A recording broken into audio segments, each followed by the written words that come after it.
बहुत समय पहले की बात है। अरब के रेगिस्तान के बीचों बीच एक रहस्यमय नगरी हुआ करती थी, जाफरान। कहते हैं वहां के लोग जादूगर थे और उनकी खुशहाली का राज 7 शक्तिशाली तालिस्मान, जादुई प्रतीक चिन्ह थे। पर एक दिन अचानक पूरी नगरी लापता हो गई। न कोई इंसान बचा, न कोई इमारत, बस रेत ही रेत और उसके नीचे दबी अनगिनत कहानियां। सुल्तान अली शाह, जो हर रहस्य को सुलझाने का दीवाना था, ने यह कहानी सुनी। उसके मन में ठान गया, मैं जाफरान को खोज कर लाऊंगा। उसके साथ थे हकीम मुराद, एक बूढ़ा विद्वान जो रहस्यमयी ग्रंथ पढ़ सकता था, फरजाना, एक बहादुर जासूस लड़की, और कासिम, एक चालाक चोर जो ताले और जाल तोड़ने में माहिर था। पहला पड़ाव, रेत में दबी दरवाजा। 3 महीनों तक रेगिस्तान में भटके। एक रात चांदनी में फरजाना ने कुछ चमकते हुए निशान देखे। खोदने पर वहां एक प्राचीन पत्थर का दरवाजा मिला, जिस पर लिखा था, जो सत्य का सामना करेगा वही आगे बढ़ेगा। दरवाजा खुद ब खुद खुला और वे नीचे एक अंधेरी सुरंग में उतर गए। दूसरा पड़ाव, भूल भुलैया और पहला तालिस्मान। अंदर एक विशाल भूल भुलैया थी। रास्ते भर दीवारों पर जादुई गुप्त संकेत बने थे। हकीम मुराद ने उन चिन्हों को पढ़कर रास्ता निकाला। आखिर में उन्हें एक हॉल मिला जहां हवा में तैरता था पहला तालिस्मान, सत्य का रत्न। लेकिन जैसे ही कासिम ने उसे छुआ, पूरा हॉल हिलने लगा। दीवारों से पत्थर के सैनिक निकल आए। बड़ी मुश्किल से तीनों ने भागकर जान बचाई। अब उन्हें समझ आ गया कि हर तालिस्मान के साथ एक जानलेवा परीक्षा जुड़ी थी। तीसरा पड़ाव, जलती झील, और दूसरा तालिस्मान आगे उन्हें एक झील मिली जिसमें पानी की जगह आग लहराती थी। उसके बीच में चमकता था दूसरा तालिस्मान, साहस का अंगूठा। फरजाना ने अपनी चतुराई से एक जादुई पुल बनाया और अंगूठा ले आई, मगर तभी एक जलता हुआ अजगर उठा। बहुत संघर्ष के बाद हकीम मुराद ने मंत्र पढ़कर अजगर को शांत किया।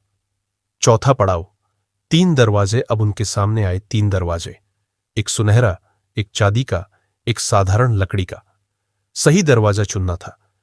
कासिम की लालच ने उसे सुनहरे दरवाजे की ओर खींचा, लेकिन फरजाना ने साधारण दरवाजा चुना। जब दरवाजा खोला, वे एक शांत बाग में पहुंचे। वहां एक वृद्ध साधु ने उन्हें तीसरा तालिस्मान दिया, विनम्रता का फूल।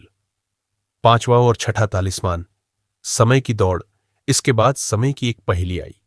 घड़ी के कांटे उल्टे चल रहे थे और हर गलती पर वे 1 साल बूढ़े हो जाते थे।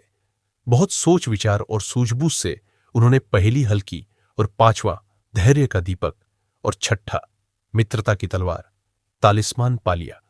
अब बस आखिरी तालिस्मान बचा था। अंतिम पड़ाव, धोखा और रहस्य। जब वे आगे बढ़े तो सामने आया एक भव्य महल।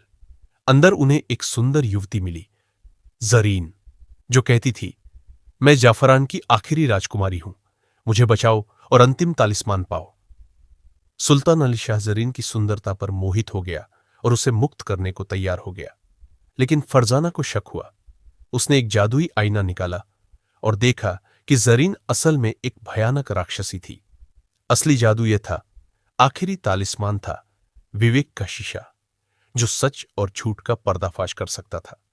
तीनों ने मिलकर राक्षसी को हराया। तभी जाफरान का पूरा शहर, जो अब तक रेत में छुपा था, अचानक फिर से प्रकट हो गया। कहानी का क्लाइमैक्स, जाफरान के लोग सैकड़ों साल से एक श्राप में बंधे थे। 7 तालिस्मानों को जोड़ते ही श्राप टूट गया और पूरा शहर फिर से जीवंत हो गया। अली शाह, हकीम मुराद, फरजाना और कासिम को वहां के लोग राजा बना देना चाहते थे, लेकिन वे बोले, हम तो केवल सत्य की खोज में थे। और फिर वे चुपचाप अगली रहस्यमयी यात्रा पर निकल पड़े। अंत तक रहस्य बना रहता है, असली तालिस्मान कौन सा है, जरीन का सच क्या है, शहर क्यों गायब था, ये सब धीरे धीरे खुलता है